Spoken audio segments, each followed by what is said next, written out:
Hey everyone, let's talk about the last section of Unit 3, Problematic Mediated Communication, and this is actually where a lot of my background comes in terms of the cyberbullying, but I'll talk about that in a little bit, and also the addiction. But I find that having a chapter within a unit, such as Problematic Mediated Communication, actually allows us to talk about some things that are maybe stigmatized is the right word for it. Some topics that we don't get a lot of opportunity to have conversations, but we see a lot of reports about it. We see tons of reports about addictions to smartphones, the immediacy of it. We also see a lot of reports about cyberbullying. It's bad, although not as much as when communication technologies like smartphones started to become more prominent in schools. Although we are seeing a little bit of it in Yik Yak, and I'll talk about that when it comes to cyberbullying. But let's start with this idea of addiction, okay? We can look at the Kim and Haridakis article, 2009, where they start talking about the different uses and gratifications perspective as it is applied to this idea of internet addiction, that different user qualities help to really perpetuate and influence the likelihood of internet addiction. Now, some of us took the time and actually compared the idea of internet addiction into the idea of addiction that we have with maybe drugs or alcohol, whatever it is. And in response to that, some people were saying, okay, drugs and alcohol, I could see the similarities, but that seems a little bit extreme. Usually internet addiction isn't as devastating. It doesn't ruin people's lives like, being a meth addict. And I'm sure there's statistics that would help you in agreement with that. But I think it might be apples to oranges. So, yes, the root problem is addiction. Drugs and alcohol, the use of the internet, again, don't seem like they're parallels. But there are a lot of implications with this.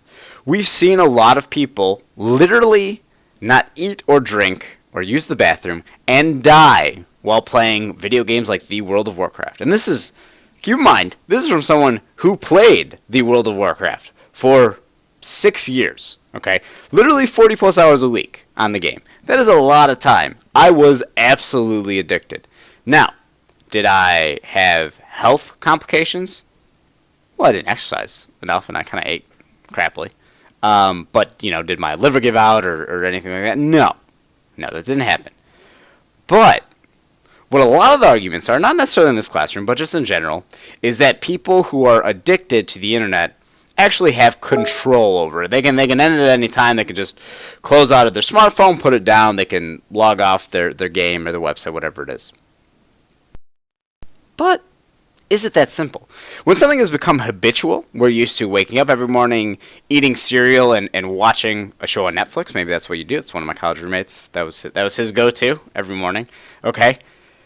The mornings that he wasn't doing that, he always seemed sort of out of sorts. Which, again, not like being in withdrawals, but there are a lot of similarities when we talk about it from the physiological element of this.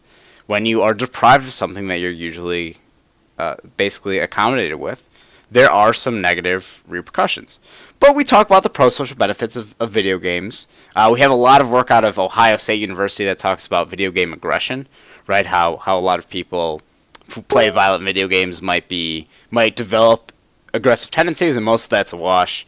Turns out that aggressive people will be aggressive regardless of what mechanism they go through. We really like this a lot toward media, right? He was such a good kid, and then he listened to Marilyn Manson. Okay, or he was so great, and then he saw this violent movie, and then he picked up a gun and killed someone. Well, I don't think that we can say causally that those medias impacted the decision. I feel as though they might have helped perpetuate it and acted as a platform to go off of this. But in a lot of cases, we can't make that direct causal link between these, okay? But we see a lot of reward-motivated behavior in video games, for instance, or online. We post something on Instagram, and we light up in the face as our phone lights up and tells us that everyone likes it, and everyone's commenting, "Oh, you look great! What a fantastic picture! You should be a photographer." Those are immediate gratifications, just like eating unhealthily. If you've ever been to a frozen yogurt place, don't tell me that your reward motivated behaviors are unlike those on the phone. Same thing with sex, for instance. There is a physiological reaction. There is an increase in dopamine. You feel better about yourselves when you're online or when you're engaging in these maybe sexual behaviors or eating, whatever your vice is.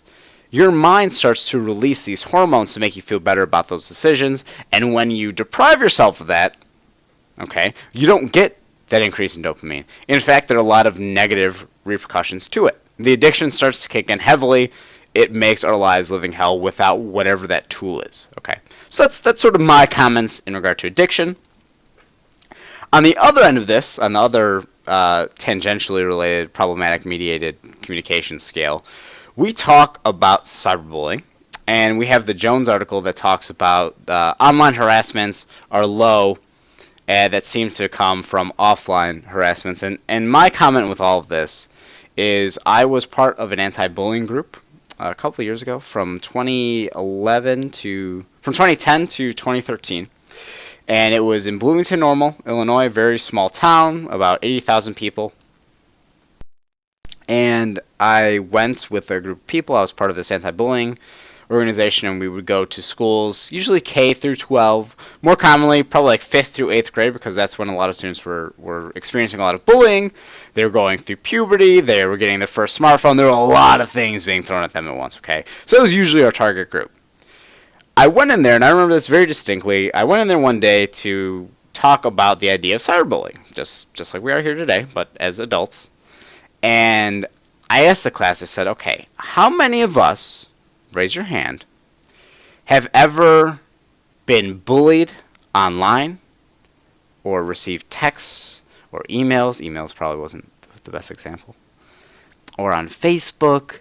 How many of us have sent those messages or been the recipient, or maybe our friends have received those messages? Raise your hand. No hands. It's okay. I'm going to try a different approach. Everyone, heads down. Same question, same idea. How many of us have been bullied, been bullies ourselves, or know someone who's been bullied online? Every hand went up. Every single hand went up.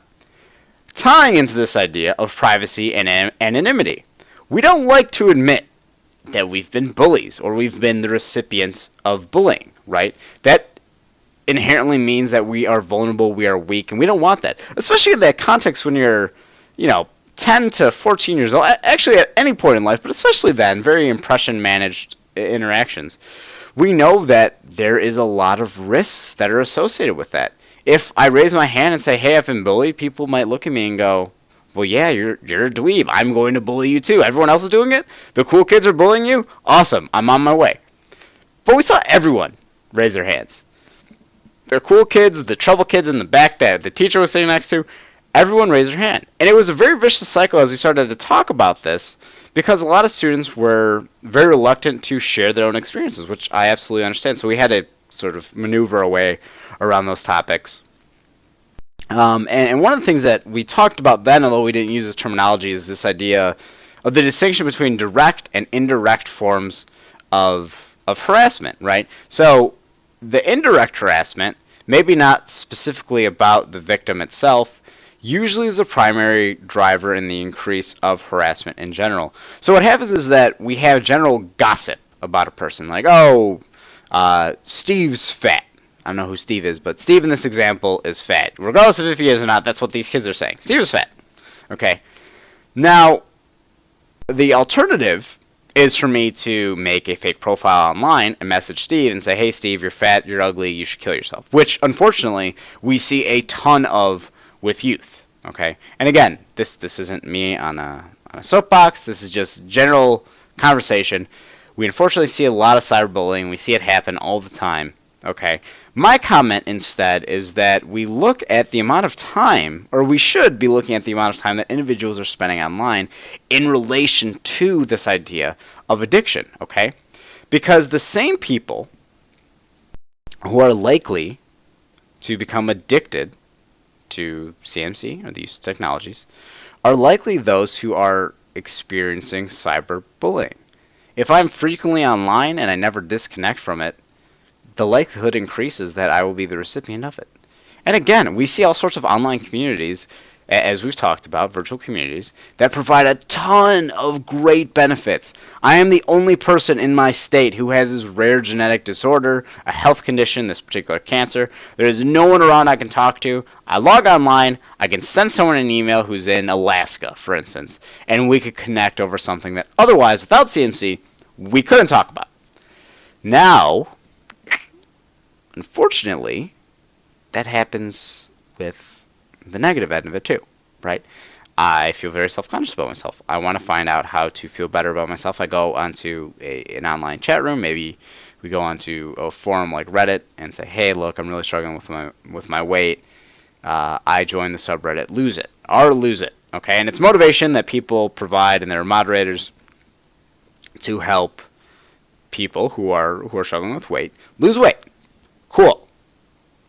Now, there are also people in that same general community, the Reddit community, who belong to our fat people hate, where all they do as a community is talk about the lack of worth and value that fat people bring to the world. So imagine that dilemma of, on the one hand, I have this virtual community that I can hang out with, that I can feel comfortable with, I can talk about this, but if I post something about myself, I finally build up enough courage. I don't want to post a picture. I've lost 10 pounds, but I really am losing my motivation. Please, someone help me. Post it on the internet. 50-50 chance, depending on where you post it, that people will go, "Hey man, you look great. Keep it up," compared to, "You are fat. You should kill yourself."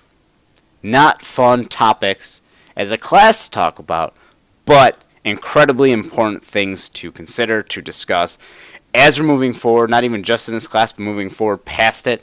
How do people communicate? Why is it that in a lot of these instances, individuals are unwilling to talk about their addiction, or unwilling to reveal that there is a lot of cyberbullying that's happening in their lives? It's very hard in a lot of these cases to talk about it. So just food for thought, things that maybe moving forward, avenues that you want to investigate maybe in other classes, or if you wanted to maybe change your entire career path, help combat some of these issues, you could do that too. But otherwise, let me know what questions you have.